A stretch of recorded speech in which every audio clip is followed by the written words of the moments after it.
Hare Krishna.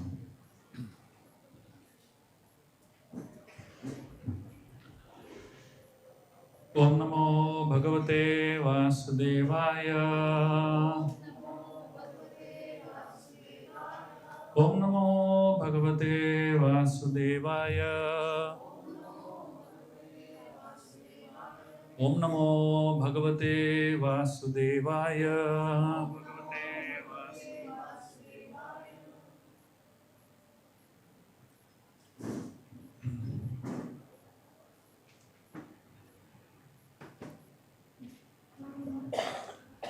Om Agyantimirandasya Gyananjana Shalakaya Chakshurunmilitam Yena Tasmai Shri Gurave Namaha Shri Chaitanya Manobishtam Sthapitam Yena Bhutale Swayam Rupa Kadamayam Dadati Swapadantikam Vandeham Shri Guru Shri Yutaha Padakamalam Shri Gurun Vaishnavamscha Shri Rupam Sagrajatam Sahagana Raghunatam Vitam Tam Sajivam Sadvaitam Savadutam Parijana Sahitam Krishna Chaitanya Devam Shri Radha Krishna Padam Sahagana Lalita Shri Vishakam He Krishna Karuna Sindhu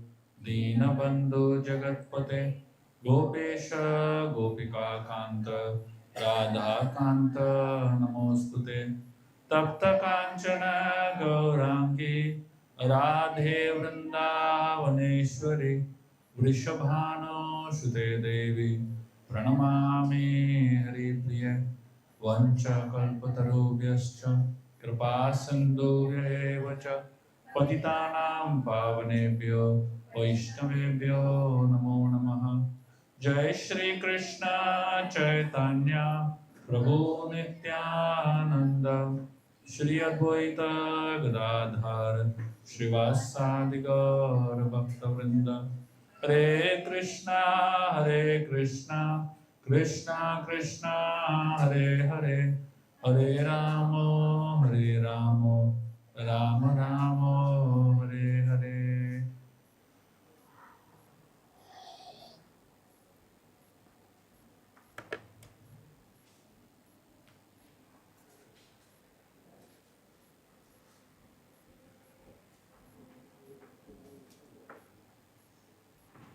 Hare Krishna.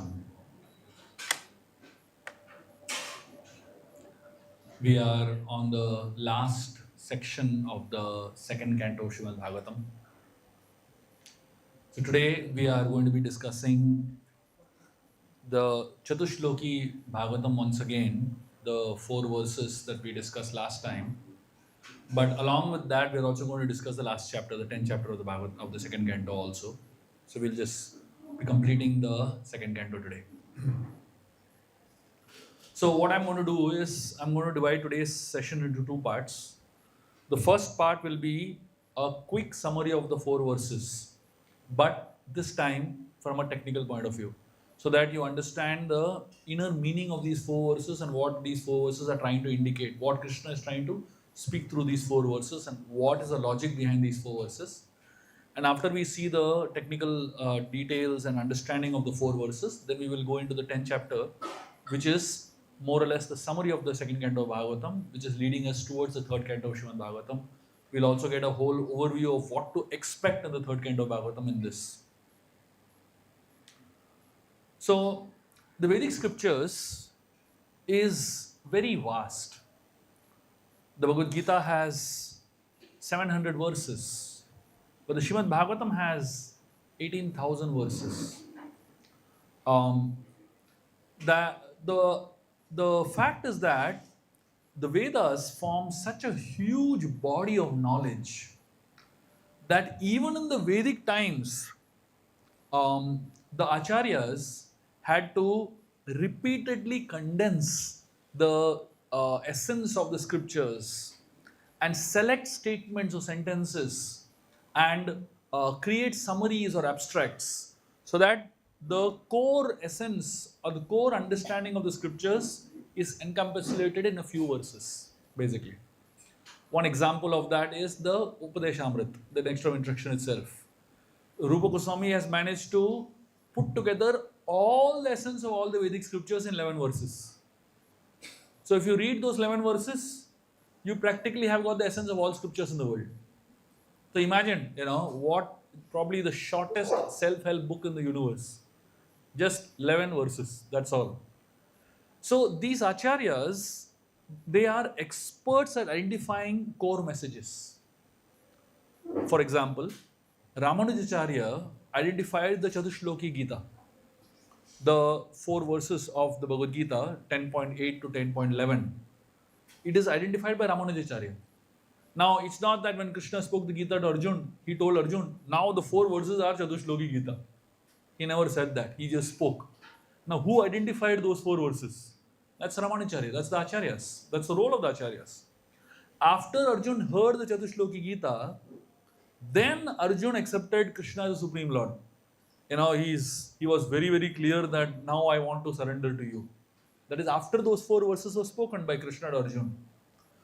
So the word Chatushloki is not just a summary in terms of content, but is also the summary in terms of the context, where it is spoken. So what do these verses say? That is one part of it.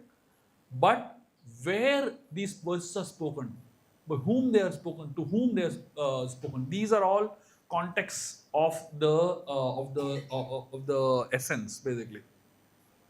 So in the Bhagavad Gita, after hearing these four key verses, Arjun acknowledges that Krishna is absolute truth. And at the end, at the start of the 10th chapter, Krishna declares to Arjun that I'm going to reveal to you the most confidential knowledge. And after hearing the 10th chapter, Arjun says, now I'm enlightened. So which means that what Krishna was trying to do, it worked. So Krishna was, he already has spoken 10 chapters before that. But what he didn't manage to achieve in 10 chapters, in those four verses, he managed to achieve, basically. Because he has given the essence suddenly. So now, in the Bhagavad Gita, the four verses establish Sambandha, Abhidaya and Prayojana. These three aspects. Sambandha is developing a relationship with God. Abhidaya is the process of reviving the relationship. And Prayojana is to achieve the end goal of the relationship.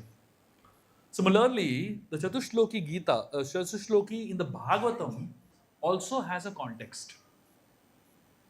So the Bhagavatam has multiple layers of narrations of different speakers and different audiences.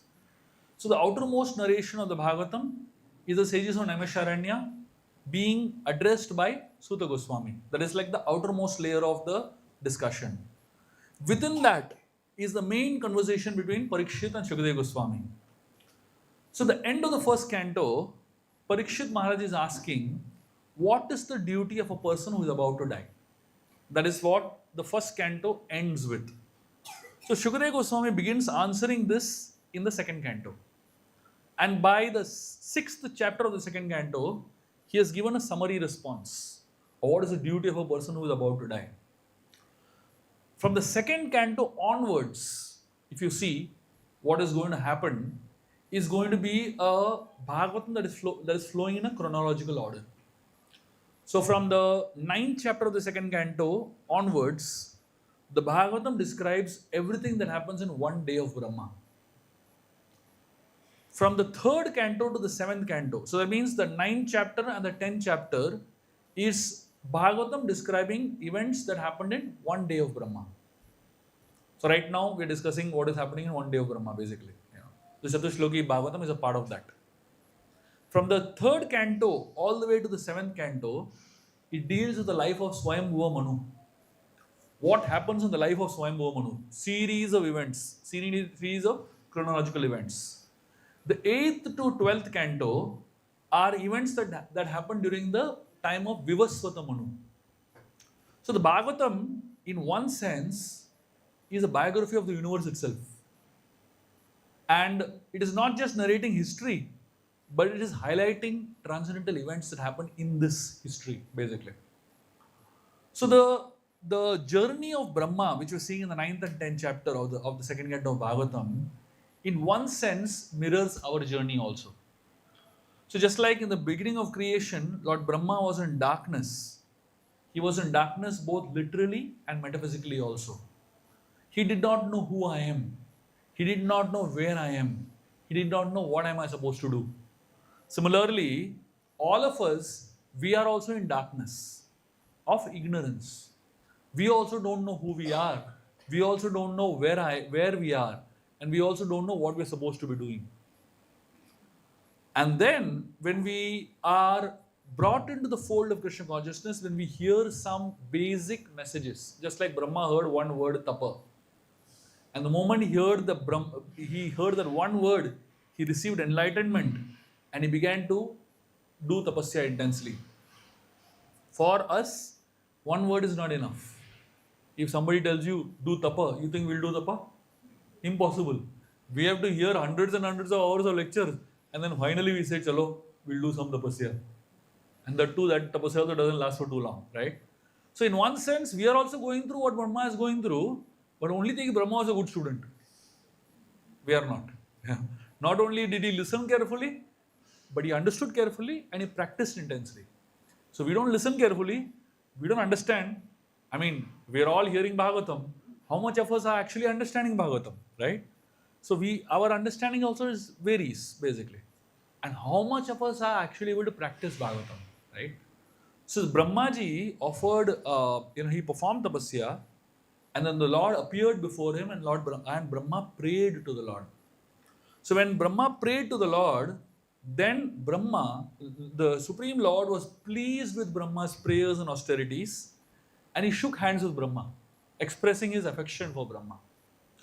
So now Brahma, when the Lord appeared to him and he shook hands with Brahma, Brahma asked him 4 questions. Brahma could have asked for any boons, but instead he asked him 4 questions, which were his most important questions. The first question he asked is, my dear Lord, you are transcendental. How do you manifest in a form that is visible to my eyes? The second question he asked is, how do you manifest the various energies by which creation takes place? The third question he asks is, how can I act in a way that I am an instrument to your will? And the fourth question he asked is, how can I serve without getting proud? Look at the 4 questions he asked. So the first 2 questions are more or less to understand the Lord, which is sambandha, to understand his relationship with the Lord. The third question is, how can I be an instrument of your will? That means abhidaya. What is the process that I can follow to revive the relationship? And the fourth question that he asked is, how can I serve you in a way without becoming proud? That means, how can I achieve the goal of my, abhidaya, the process, and without any contamination coming into me? So now, as an answer to these 4 questions, the Lord actually speaks 7 verses. And so Vallabhacharya, when he describes this part of the Bhagavatam, he calls it as Chatusloki Bhagavatam.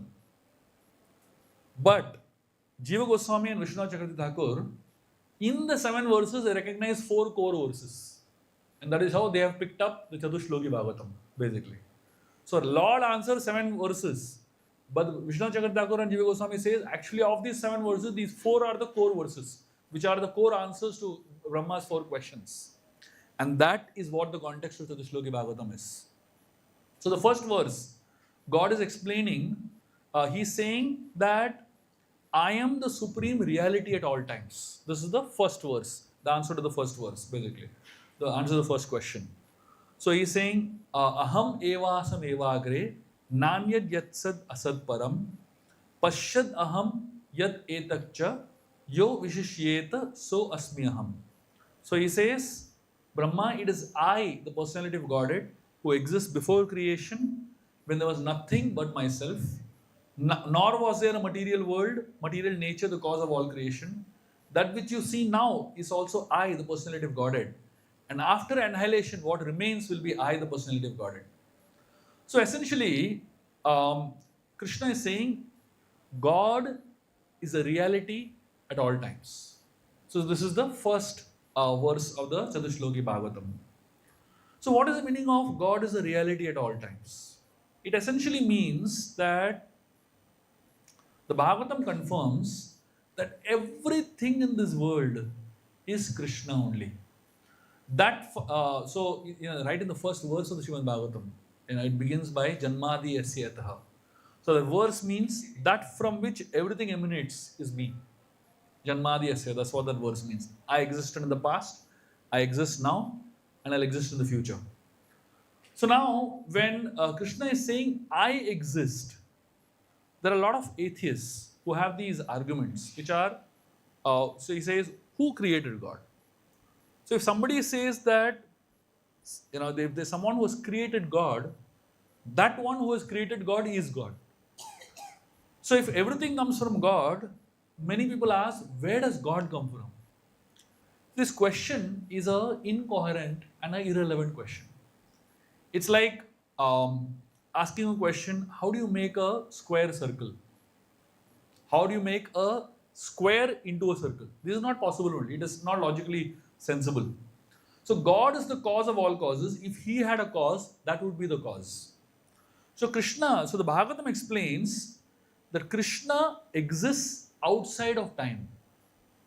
That means everything that is created in this world is created by Lord only. Like say, for example, if there's a novel that exists, there are many characters in a novel. But if somebody asks, where is the author in the novel? You can't find the author in the novel. The author has created all these characters. He is not going to be inside the novel. But at the same time, practically in every word of that book, the author is there. Similarly, Krishna exists beyond the material world, but at the same time, he is present within the material world. So there are two fundamental ways of looking at this. There is a spiritual way of looking at this, that the only reality in this world is Krishna. There is a spiritual way of looking at this statement. And then there's a material way of looking at this statement. The material way of looking at this statement is that from less, more has come. From less means, like if you look at the scientific theories, life has come from unicellular organisms, right? That's what science says. So first, very less one cellular organisms were there. And from that one cellular organism, multicellular organisms have come. But the spiritual way of looking at it is that from more, less has come. Krishna is infinite. And from somebody who is infinite, all the smaller things have come in this world. So, Chatusloki Bhagavatam, it begins with the first message that everything, whatever you see in this world is a reality. It is Krishna only. Before anything in this world, Krishna existed, and after everything in this world, Krishna will exist. So the only reality in this world is Krishna. That is the first verse of the Chatusloki Bhagavatam. The second verse of the Chatusloki Bhagavatam, it says, if anything in this world appears of value, it is connected with God. But if it is not of value, it is not connected with God. So in this verse, Krishna is telling Brahma, whatever appears to be of any value in this world, if it is not in relationship with me, it has no reality. And that is known to be Maya. So what is the definition of Maya according to this verse? Maya means that which appears to be real, but it is disconnected from God. So Maya means anything that appears real, but it is not connected with God. Because if something is real, it has to be in connection with God. If it is not in connection with God, it is called as Maya. So the Vedantic perspective of Maya is that everything in this material world and everything in the spiritual world is connected with God only. The moment you see a disconnection from God, that is Maya. And therefore, spirituality, Gaudiya Vaishnavism gives Maya two types. There is Mahamaya and there is Yoga Maya. Mahamaya means the illusion that binds you. So the illusion that something is disconnected from God is called Mahamaya. And the illusion that liberates you is called Yoga Maya. The moment you see everything connected with God, that's called Yoga Maya. That is the right understanding of this particular verse. So Maya, so there is a difference between the Sanatan Dharma and all other religions of this world. All other religions of this world describe that there is an entity separate from God. What is that entity separate from God called? That entity separate from God is called devil. It is called as Satan. So many names, all other religions give this entity that is separate from God, right? In Sanatan Dharma, there is no entity that is separate from God. Even demons, they are connected to God only. Jai Vijay, they are connected to God. Hiranyakashipu, Hiranyaksha, they are connected to God. Jagai Madai, connected to God. The biggest of demons in this world, they are connected to God. And Krishna considers them to be his children only. Naughty children, but they are his children only. So there is nothing in this world that is disconnected from God. And the moment something is disconnected from God, it is an illusion.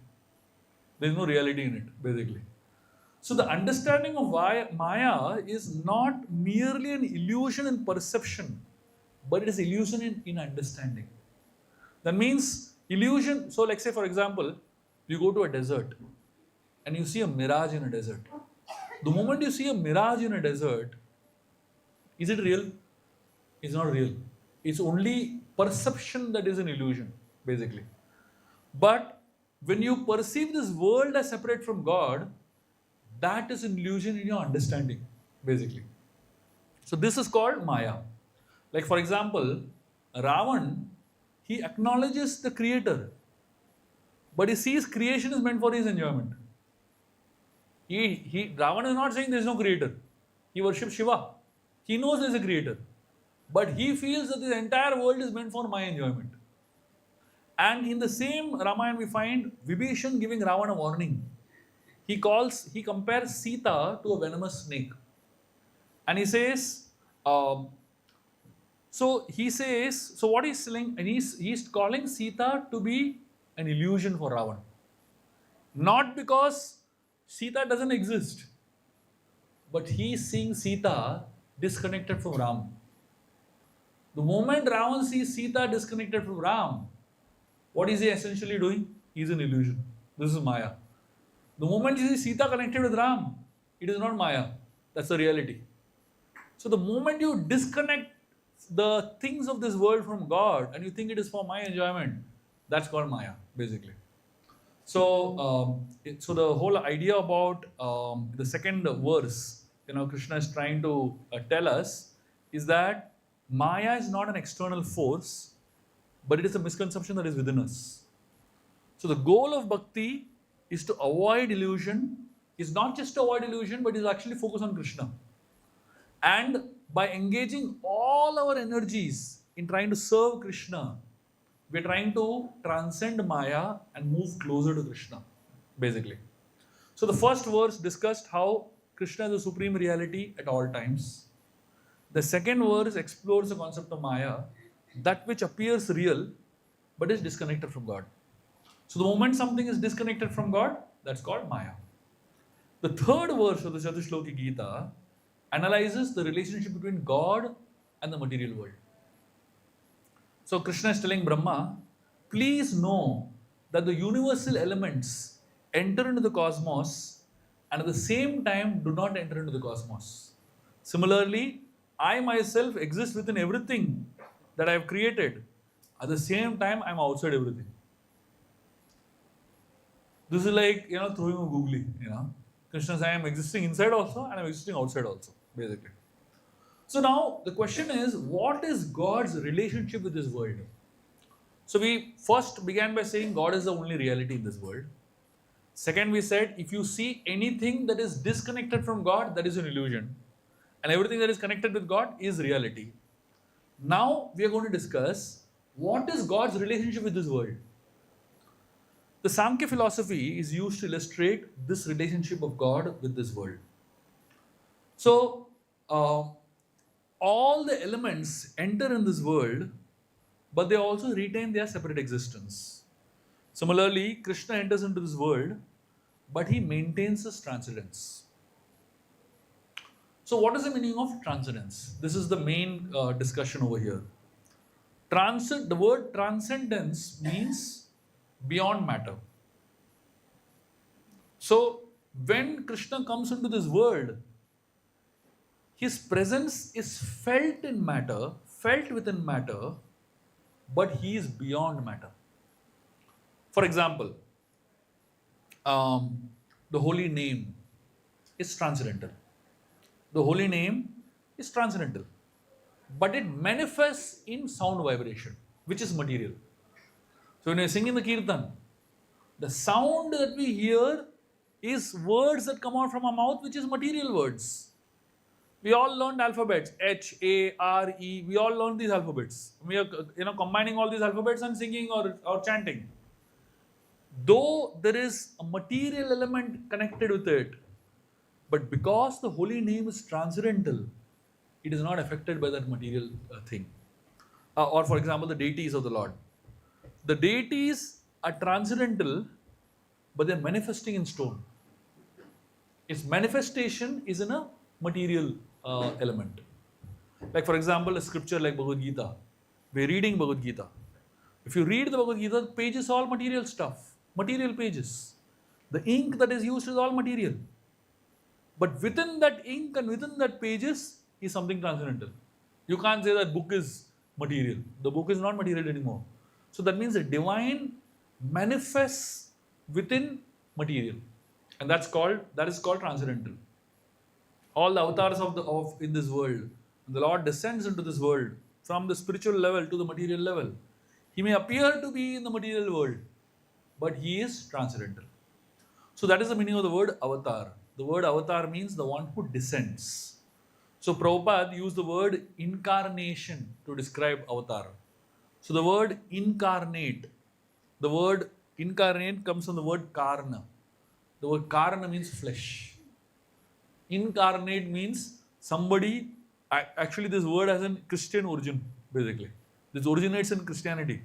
Because in Christianity, the word is actually the right word. Because they are seeing somebody originate in flesh, basically. But if you analyze the way Krishna is as a person, you will never find him having actually flesh and blood. Because whatever he did was beyond any flesh and blood conception. At the age of 125, he looked like a 16-year-old boy. Which anti-aging formula he's using, which kind of creams he's using. The scientists are doing so much research on trying to do what Krishna has, 16-year-old skin. Not possible only, because it's not a physical body, it's not a material mundane body, it's a transcendental body. Therefore, by analyzing nature, we can understand God more. So the Bhagavatam reveals God through material things. When we analyze God through material things, we understand the difference between matter and something that is transcendental to matter. So Krishna is appearing in the material world, but he is beyond the material world. He is unaffected by the laws of the material world. So the holy name of the Lord is supposed to be, it is using material words and sound vibrations, but it is not at all material. So every aspect of the Lord is appearing to be material, but is actually not material. That's the third verse of the Chatusloki Bhagavatam.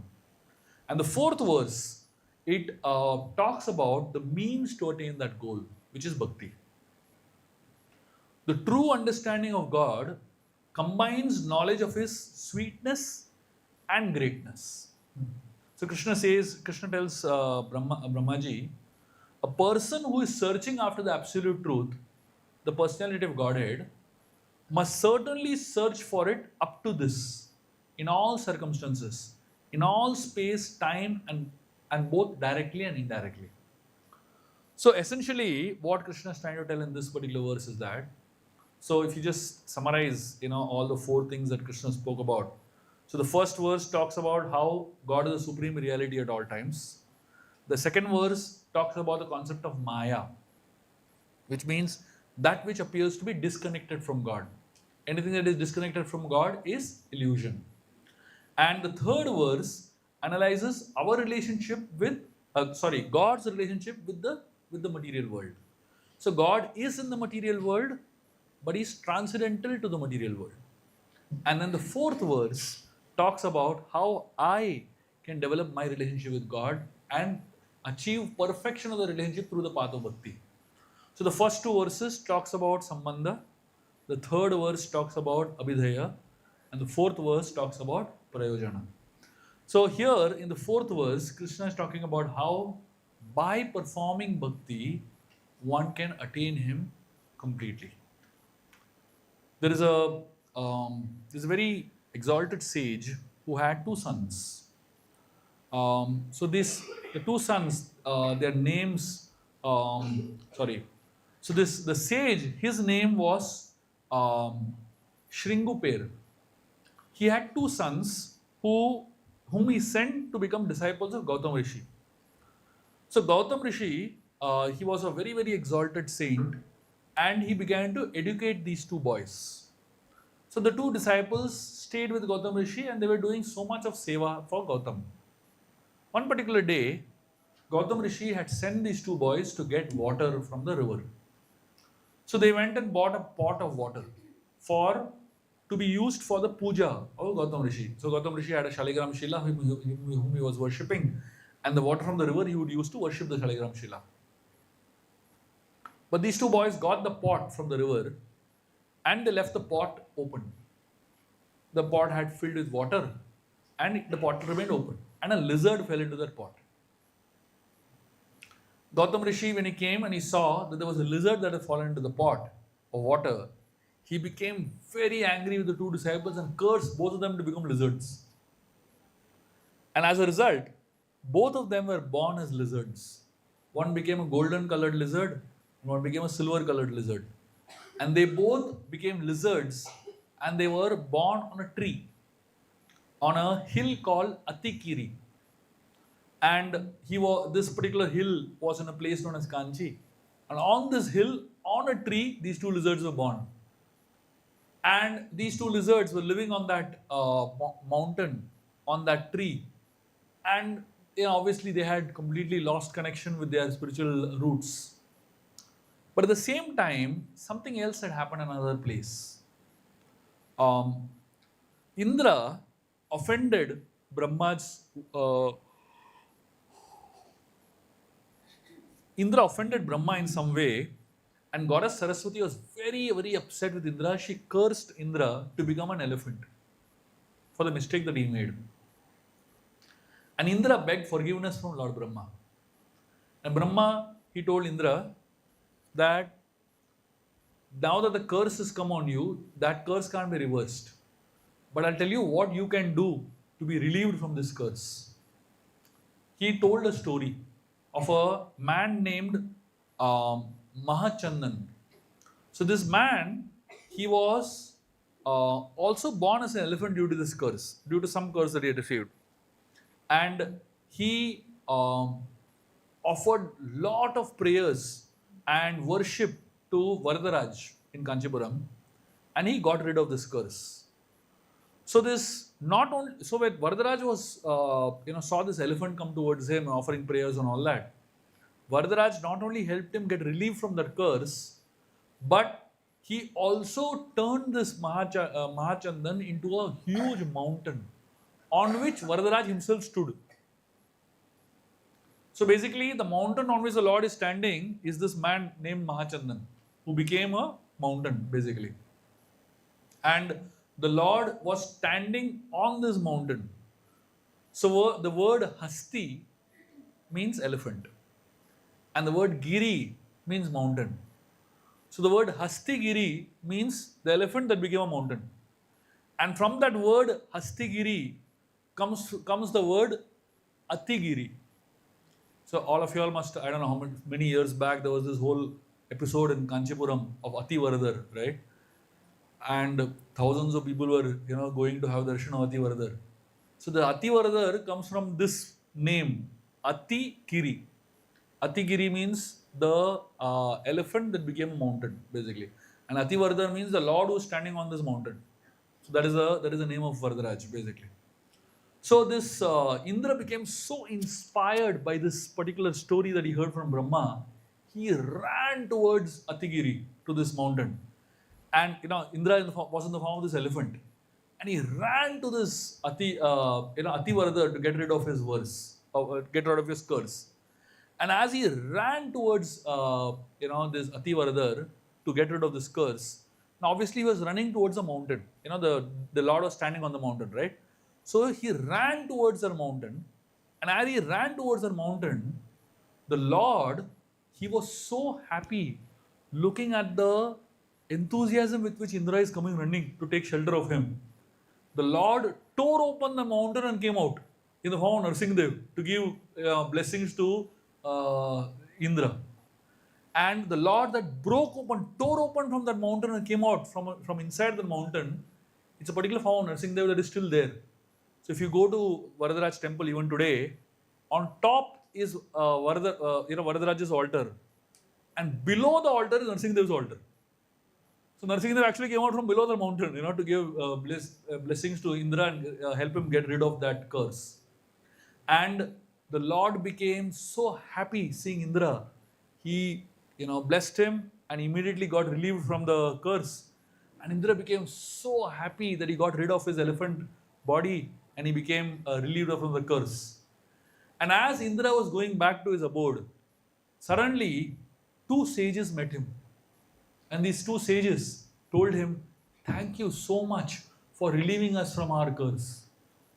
Indra said, "What are you talking about? I came to relieve myself from my curse. I only had a curse for which I came. How can I help you when I am myself cursed?" They said, "When you ran like a mad elephant towards the mountain, you just hit the tree on which we were standing.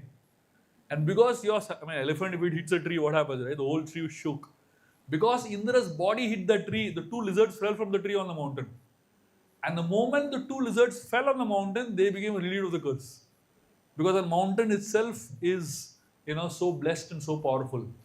And that's how these two sages got rid of their curse. So the point over here is that now Indra obviously was surprised. He was shocked. He said, I didn't do anything. It is this Ativaradar that has helped you and helped me get relief from this curse. And we both should take shelter of Ativaradar. And to commemorate this particular pastime, even today, if you go to Kanchipuram, there are two lizards in that temple. There's one golden lizard and there's one silver lizard on the wall of the temple. And these two are eternally there, as servants and associates of the Supreme Lord. So the Supreme Lord, he is someone who is constantly bestowing his mercy on everybody. Just these 4 verses of the Chatusloki Bhagavatam, if we simply follow them in our lives, understand God as a reality, the only reality that exists, past, present, and future. Understand that he is within this world and outside this world. Anything in this world that is in connection with Krishna is the reality, and anything that is disconnected from Krishna is Maya. And Krishna, he comes into this world to help us connect with him and to help us perform and perfect our lives through the path of bhakti. So this is the essence of what the 4 verses of the Chatusloki Bhagavatam is trying to teach us. And when Brahma heard the 4 verses of the Chatusloki Bhagavatam, he becomes really, really happy and grateful. And the narration continues where Shukadeva Goswami is continuing to narrate to Parikshit Maharaj, answering his questions basically. So Parikshit, there was a discussion going on about creation, if you remember, in the first few chapters of the second canto of Bhagavatam. And at some point during the creation, Parikshit Maharaj wanted to know more details about creation. At that time, Shukadeva Goswami told a story of Brahma, talking with Narad Muni about his own story. And Brahma talking to Narad Muni about his own story is what we discussed so far in the 9th chapter, in the 8th and the 9th chapter. And now we're going back to the original discussion of Shukadeva Goswami discussing with Parikshit Maharaj about creation, basically. So in this, Shukadeva Goswami speaks one verse, which is considered to be the defining verse that summarizes the entire Srimad Bhagavatam and its contents. So this is the verse that we're going to be discussing at this point. And what is the content of the Srimad Bhagavatam? Shri Shuka Uvacha Atra Sargo Visargascha Sthanam Poshanam Utaya Manvantara Ishanu Katha Nirodha Muktir Ashraya. Shukadeva Goswami says, in the Srimad Bhagavatam, there are 10 divisions of statements regarding the following. And he talks about the 10 divisions of the entire Srimad Bhagavatam. And these are the 10 divisions. The first division is called as Sarga. Sarga means primary creation. That means the elementary creation of the 16 items of matter. Earth, water, fire, air, ether, man, intelligence, false ego, and all of those are the primary creation. It's called Sarga. The second division of the Srimad Bhagavatam is called Visarga. Visarga means secondary creation. First is primary creation and second is secondary creation. So what is secondary creation? Secondary creation is the creation of Brahma. Just to give you a simple example. If I have to create a bottle like this. Now this is made of steel. Now for me to create a bottle made of steel, what do I need first? I need steel. If I don't have steel, how will I shape it into a bottle? Isn't it? That steel is primary creation. And from steel, making a bottle is secondary creation. So now Brahma has used the ingredients that Krishna has created and he is creating bodies. Now Brahma is not creating the matter. He cannot create earth. He cannot create ether. He cannot create space. He only can shape it. Just like a person who has all the bricks and all that, he can shape it into a house, but he cannot create mud. Similarly, Brahma cannot create anything. Therefore, he is called a secondary creator. And Krishna is a primary creator because he creates all the elements, basically. So, Sarga is a primary creation and Visarga is a secondary creation. So, these are all subjects of the Bhagavatam. As we go through the 12 cantos of Srimad Bhagavatam, we will go through all of this. We will see all of this at different phases in the Srimad Bhagavatam. The third component of the Srimad Bhagavatam is called Sthanam. The word Sthanam means right situation for the living entity. Sthan means place, right?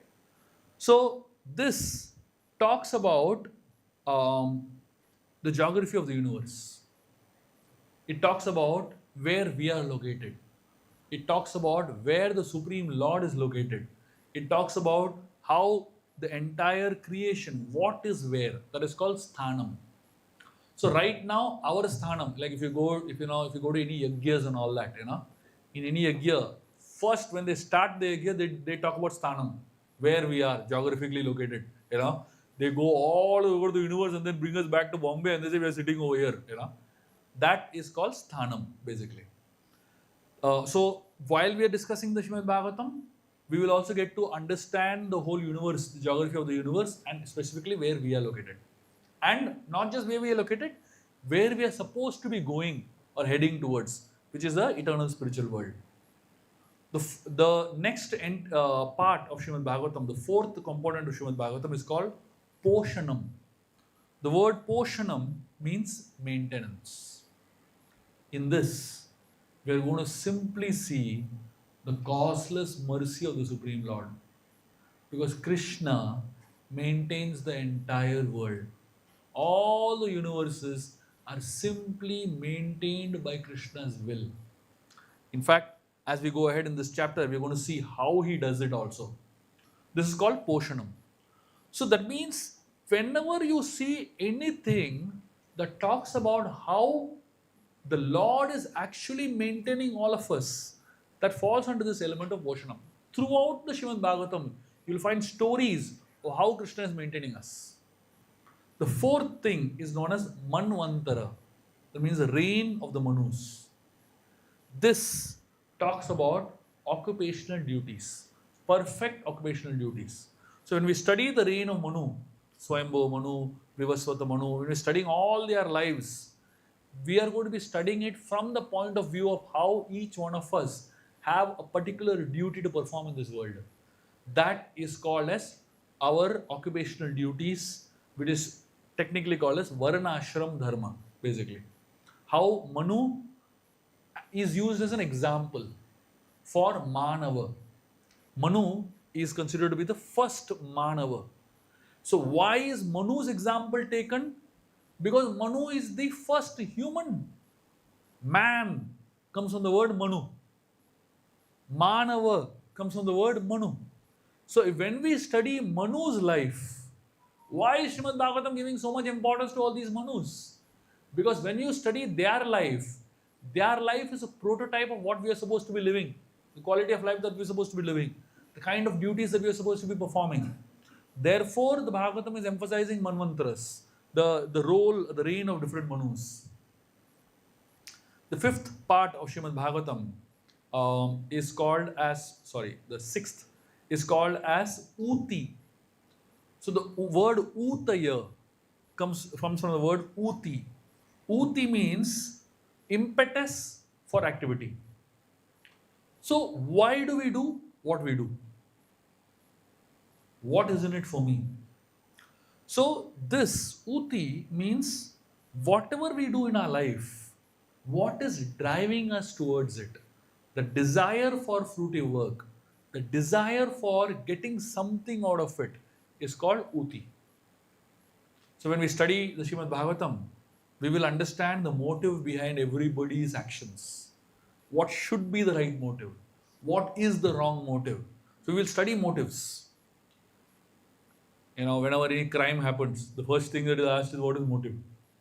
Why? Why is motive so important? Because only when you understand motive, you will understand the thinking of the criminal. Only then we will understand why the person is thinking like that and why the person did that particular action. Why is Srimad Bhagavatam talking about Uti? The reason Srimad Bhagavatam is talking about motives is to help us develop the right motive for action that we do in our lives. Help us develop the right impetus to do activities in our life. We can do same activity for the wrong impetus, and we can do the same activity with the right impetus. So the Srimad Bhagavatam is inspiring us to look at motives of people. So Srimad Bhagavatam is filled with case studies, right? The Bhagavad Gita is law book. It has lot of laws. Do this, do this, do this, do this, don't do this. Srimad Bhagavatam is case studies of people who have followed Bhagavad Gita.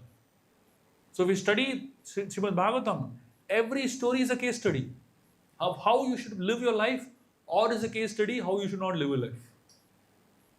These case studies are very important for us, because when we study these case studies, we suddenly start understanding that I should not do this. Suddenly we start remembering Ajamil at a particular point in our life. There's a particular Netflix serial going on and suddenly, Ajamil story aa gaya yaad mein. Better put it off, So basically when we study these stories from Bhagavatam, that is when we are forced to analyze our own motives. We are forced to analyze the motives of great people. How Ambarish Maharaj behaved in such a crisis in his life. Look at his motive. Look at his activities. Look at the way he thought, right? So that is called Uti. The fifth one is called Ishanu Katha. Ishanu Katha means the science of God. The Lord and his different activities together with the activities of great devotees. That's called Ishanu Katha. This is one of the very powerful narrations of Srimad Bhagavatam. This is one of the most very powerful, the 10 elements of Srimad Bhagavatam, basically, Ishanu Katha. There is every single page of Srimad Bhagavatam is filled with Ishanu Katha. So we have the option of focusing on Ishanu Katha, which is a Katha that is connected with the Supreme Lord. Or we focus on Gramya Katha, which is focused on Katha that is connected around us, gossip. The problem with us is that we are naturally attracted towards gossip. We have cultivated a natural attraction towards gossip. You come to temple And in temple also, instead of Ishanu Katha, we can do Gramya Katha. In temple also, we can start doing so much of Gramya Katha and stay so far away from Ishanu Katha. Come on, what are we coming here for? If we come to a place like Radha Gopinath temple and we end up doing Gramya Katha, how is it leading us towards developing taste for Ishanu Katha? That's what this is about. Inspiring us towards developing taste for Ishanu Katha. Then the eighth, element of the Srimad Bhagavatam is called Nirodha. Nirodha means winding up. That means the merging of the living entity within the mystic slumber of the Supreme Lord Mahavishnu. Why is Nirodha so important? Why is winding up so important? Winding up is very important because it will tell us that we are finally going to rest in the body of the Lord only. That is the final destination for all living entities. So if you perfect your life, you are going to be at the feet of the Supreme Lord. If you don't perfect your life, you're going to be in the stomach of the Supreme Lord. Either ways, you're going to be in His embrace. Either ways, you're going to be in His association only. So therefore, when we study the Nirodha, the winding up pastimes of the dissolution of the universe, the winding up pastime is also so inspiring because it tells us that we're finally going to be within the body of the Lord. So when the whole universe ends up into the body of the Lord, the Lord distills the entire universe. We are into a particular state known as Sushupti. So we are not active. We get into a seed form and we absorb it into the body of the Lord. And then when the Lord, when it breathes out, then we go out and again, we get our, natural forms and then we get into, in this world, into action. The ninth element of the Srimad Bhagavatam is called Mukti or liberation, which is the permanent situation of the living entity where one gets a form that is unchangeable and eternal. Liberation or Mukti is considered to be one of the very, very important elements of the Srimad Bhagavatam because every single story of Srimad Bhagavatam you will find that it is inspiring us to seek Mukti, inspiring us to seek liberation from the material clutches, from the material world and get into the spiritual world. So that impetus for seeking liberation is something that the Srimad Bhagavatam highly inspires us through stories of hundreds of devotees. Every single devotee is aspiring for that goal only.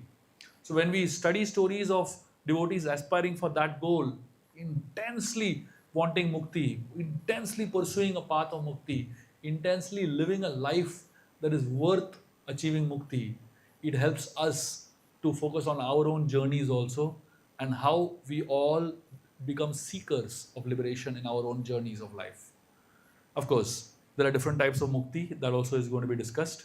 We're not talking about the lower forms of mukti, we're talking about a form of mukti which is actually bhakti only, which is a continuation of our devotional service in the association of the Supreme Lord.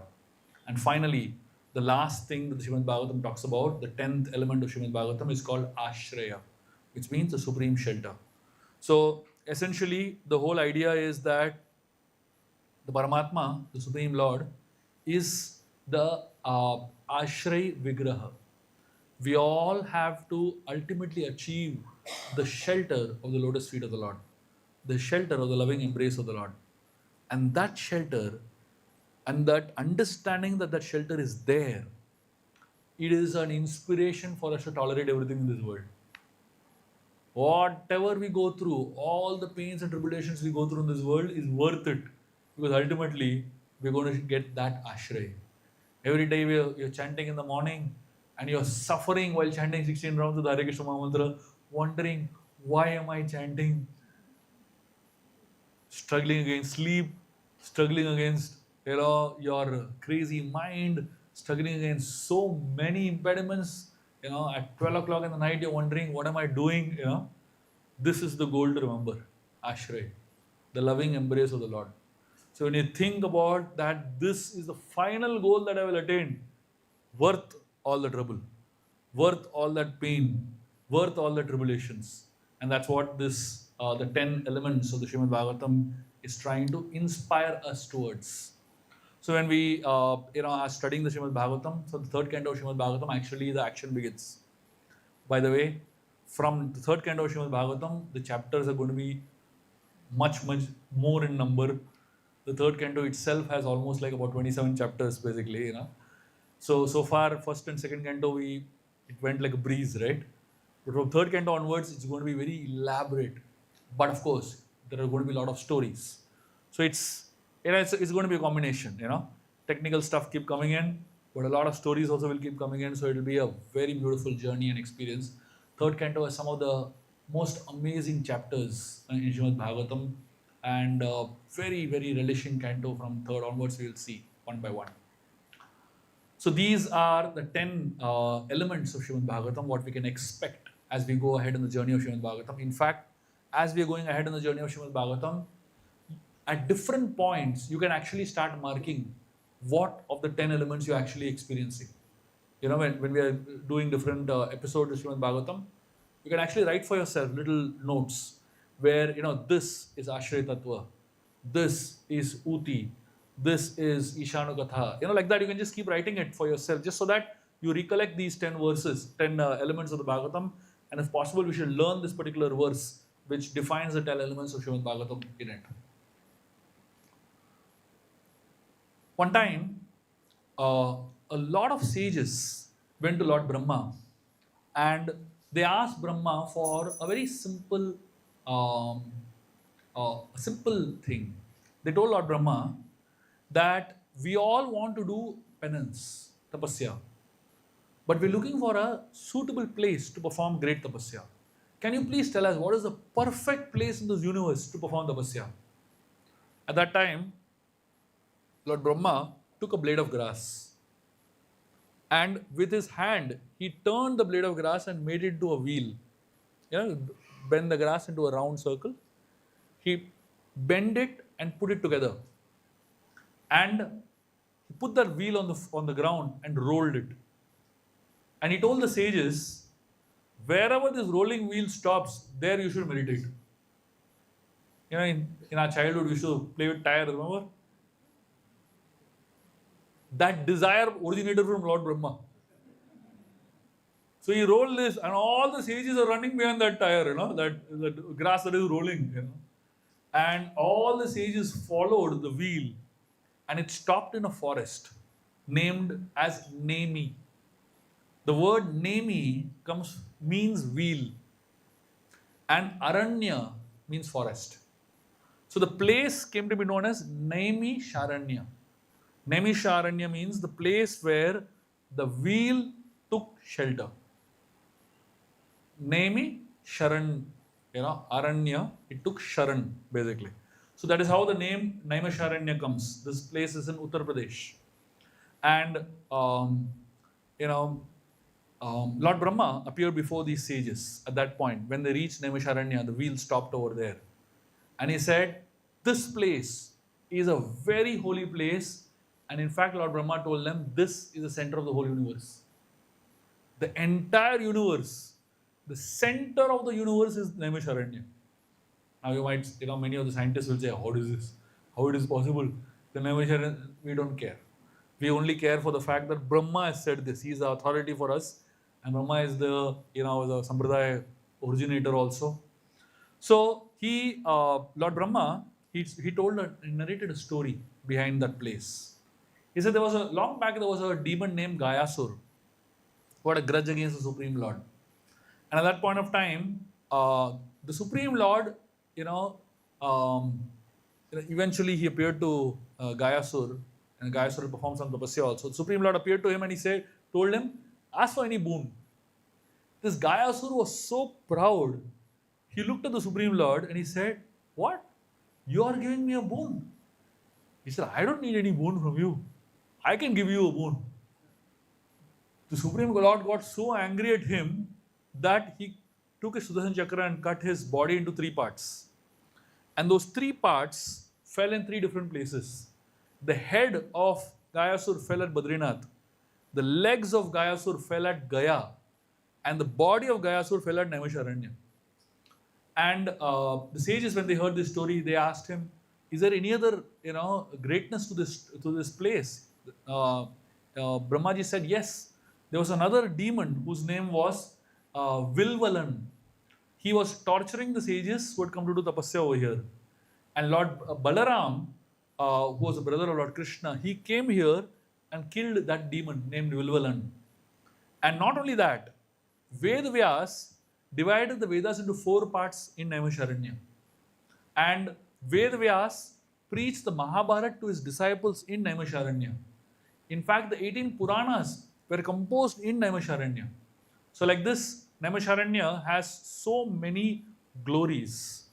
According to Brahma's advice, all the sages, they started performing tapasya in Naimisharanya. At that time, when they were performing tapasya in Naimisharanya, the Supreme Lord appeared over there as pleased by the tapasya of these sages. And all the sages told the Supreme Lord, please, if you're pleased with the tapasya, please appear here in the form of a deity and we want to worship you. And the Supreme Lord told all the sages, I will be here in the form of this forest. And I want all of you to take the form of trees and be in this place. And therefore, that particular place, Naimisharanya, all the trees that are standing in Naimisharanya are the sages of Naimisharanya. And the entire forest itself is the Supreme Lord. So here, Krishna, when he takes the form of water, that particular form of Krishna which takes the form of water, he is known as Pushkar.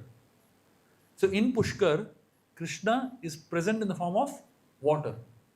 If you want to see Krishna in the form of a mountain, go to a place like Tirupati Balaji.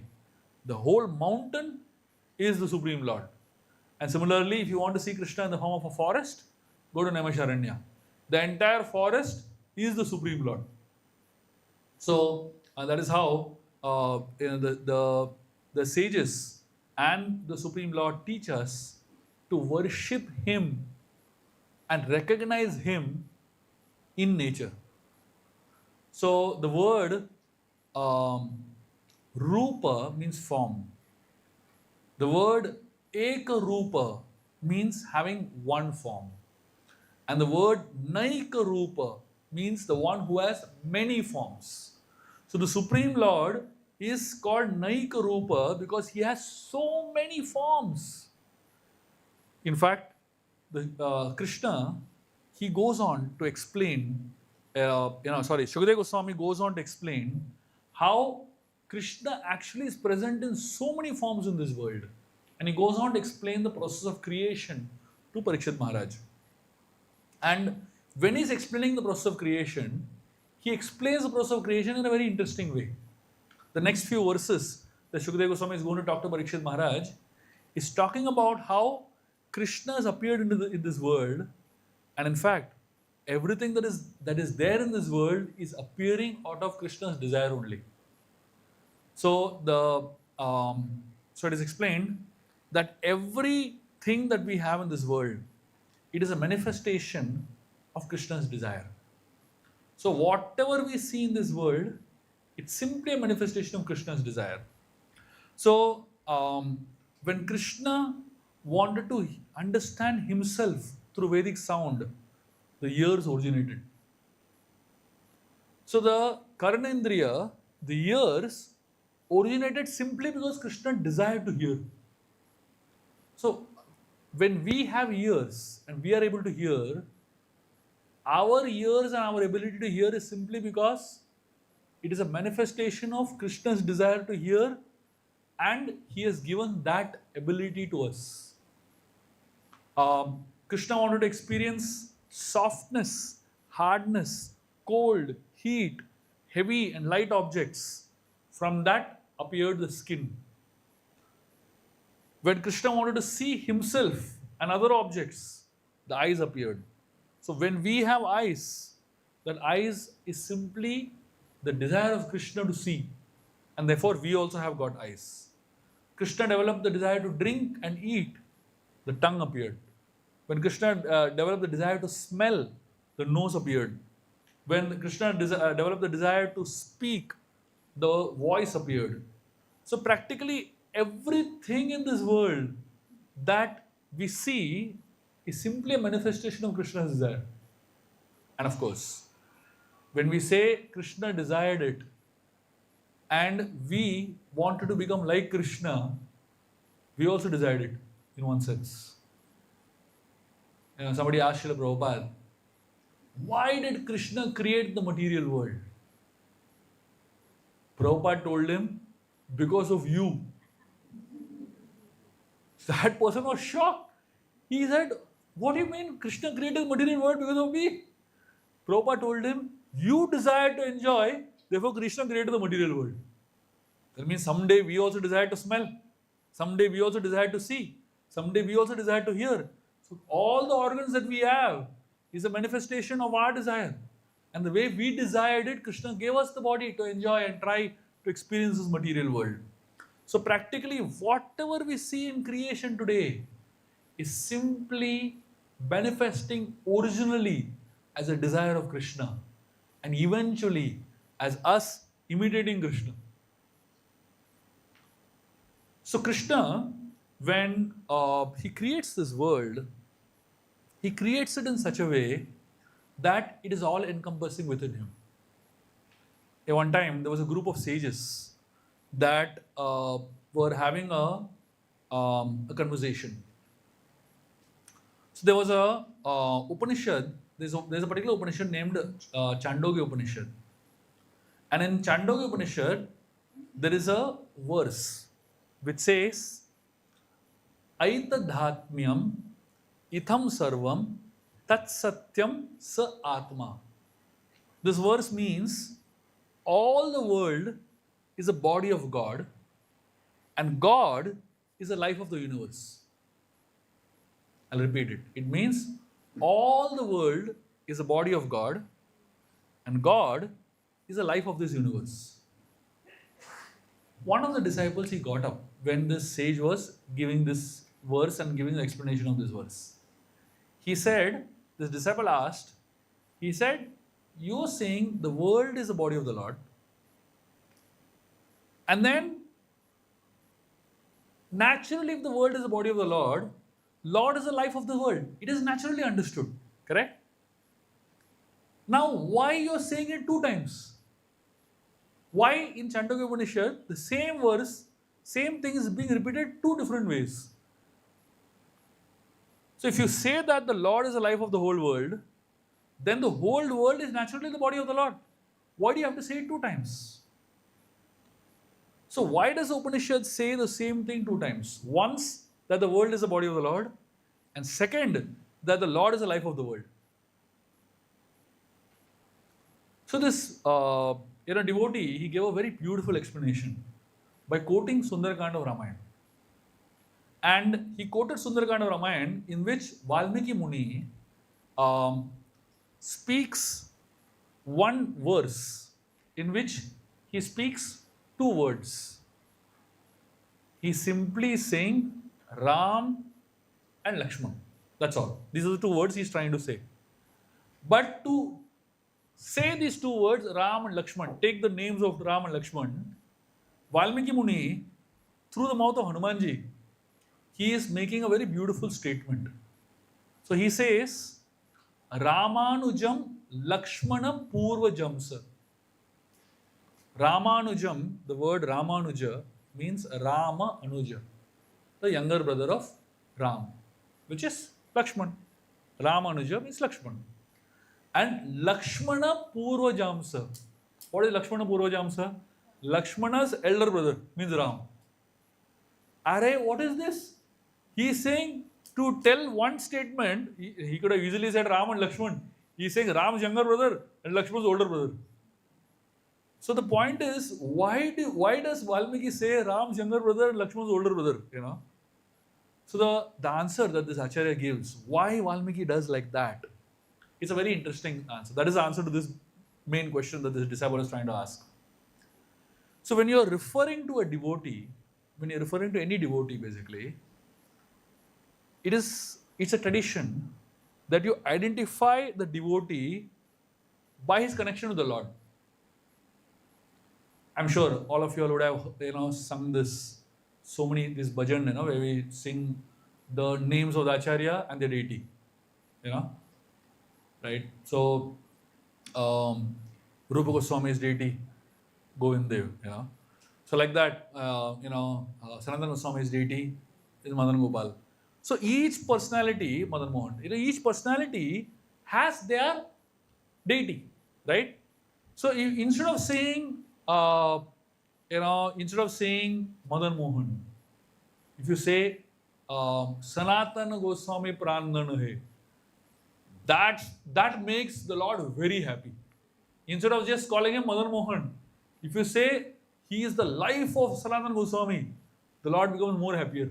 He doesn't like to be called just Madan Mohan. He likes to be called in connection with the devotee whose life it is, basically. So similarly, it is saying that instead of saying Lakshman, if you say Ram's younger brother, that will make Lakshman really happy. Instead of saying, Ram, if you say Lakshman's elder brother, that will make Ram really happy. Because you're referring him in connection with his devotee. Right? So whenever you're referring to the Lord in connection with his devotee, that makes the Lord very, very happy. So similarly over here, so similarly in this particular way, the Upanishad is saying the world in which that means the Upanishad in one sentence is saying that the world is the body of the Lord, and the other sentence it is saying that the Lord is the life of the world. It is simply trying to make that connection with the Lord. And the moment you connect anything with the Lord, and if it is a devotee or a entity or a thing or even the creation by itself, as long as that connection with the Lord is established, to that extent it gives pleasure to the Lord. To that extent it makes more sense. It makes that particular thing more complete. You remember one of the verses of Chatusloki Bhagavatam just says that, right? Anything that isn't connected with the connection of the Lord is a reality, and anything that is disconnected of the Lord is an illusion. So that's what this particular story is substantiating. So practically everything that we have in this world is simply a result of the Supreme Lord and His manifestation. So when we want to consume food, the consumption of food, the Lord is creating abdomen. For drinking, the Lord is creating an abdomen. So practically for every single aspect of this creation, the Lord is creating one of those elements, one of the substances, basically. And that is the way in which we analyze and understand the world. I'll end with one very small understanding that the acharyas give in connection with this food. They were talking about how the Lord has a developed desire to eat, and the abdomen was born. And the abdomen is so similarly, one of the names of the Lord, he is known as Vaishvanaro. So Vaishvanaro means the fire within the belly. That is the form of the Lord actually. He is in the form of the fire within the belly that consumes. Otherwise, if the fire within the belly is weak, you will not be able to digest. So one disciple asks his guru, there actually is a group of disciples sitting there. They all Vyasadev's disciples and grand disciples. So they were having a discussion about one of the Upanishadic verses in which there is a mention of this word Vaishvanaro. And the moment this word Vaishvanara comes, all the disciples are trying to give different explanations to the word Vaishvanara. So one disciple says that Vaishvanara is a fire within our belly. When you close your ears, if you can just try that, just close your ears tightly. Just close your ears. When you close your ears tightly, can you hear a sound? Oh, a sound that is coming. So this disciple says that ho sound is a fire within our belly. That ho that you hear means that Jataragni is burning inside. If you don't hear a ho at all, that means fire is not dead, basically. So he's saying that fire is, Vaishvanara. Another disciple says, no. This is referring to the fire which is one of the 5 elements: earth, water, fire, air, ether. Another disciple says, no, that is not what it refers to. It refers to Lord Agni, who is the deity of fire. At that time, Jaimini Rishi, who is one of the foremost disciples of Vyasadeva, gives a very beautiful conclusion, and he gives a very beautiful meaning of the word Vaishvanara. So he says, Vaishvanara means that this word Vaishvanara refers to the Supreme Lord only. So all the disciples are saying, how does Vaishvanara refer to the Supreme Lord? Jaimini Rishi, he gives a very beautiful answer. He says, we take the word Agni to refer to the god of fire, right? Agni Dev, basically. But if you break down the word Agni etymologically, grammatically, into vernacular, the word that comes is Akram Nyaditi Agni. That means Agni is the name given to the one who leads to light from those who are suffering in darkness. So now lamp leads one from darkness to light, right? So who is the one who leads one from darkness to light? It is not Agni Dev, it is the Supreme Lord. So he says similarly, if you break the word Vaishvanara etymologically, what we get is Vishwam Naranam Neta Iti Vaishvanara, which means the one who is a leader of all living beings in this world is Vaishvanara. And this term, it cannot be given to Agni in the stomach, it cannot be given to fire, it cannot be given to any other personality except the Supreme Lord. Therefore, the word Vaishvanara refers only to the Supreme Lord. And then Jaimini, he explains that every single god, demigods, all the names, Indra, Chandra, Varuna, you take any of the names, etymologically it all refers to Supreme Lord only. His disciples were amazed. Vyasadeva said, this is the correct understanding. And then Vyasadeva explains, and Jaimini Rishi explains, all these gods, all these devatas that have their names, Indra, Varuna, Chandra, all the names, they all have taken the names of the Supreme Lord only. And they have chosen one name of the Supreme Lord and kept it for themselves. But actually, all these names originally belong to the Supreme Lord. Just like, somebody can be named Krishna, but does it mean they are Krishna? They are not Krishna. They have only taken the name of Krishna and put for themselves. Similarly, all these devatas, they have taken the name of the Supreme Lord and kept for themselves. But because they are all trying to somehow find connection to the Supreme Lord.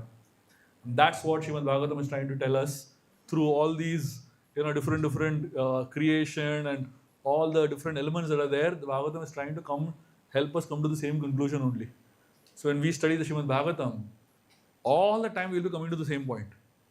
You might say, what is this? Why do we need to study at all? We need to study because our brains are dull. And we keep reiterating the same point again and again and again. Someday it will register. After hearing so much also, it still doesn't register, right? So therefore, for us, when we hear the Srimad Bhagavatam, we will hear keeping this conclusion in mind. So the next time onwards, we are going into the third canto of Srimad Bhagavatam.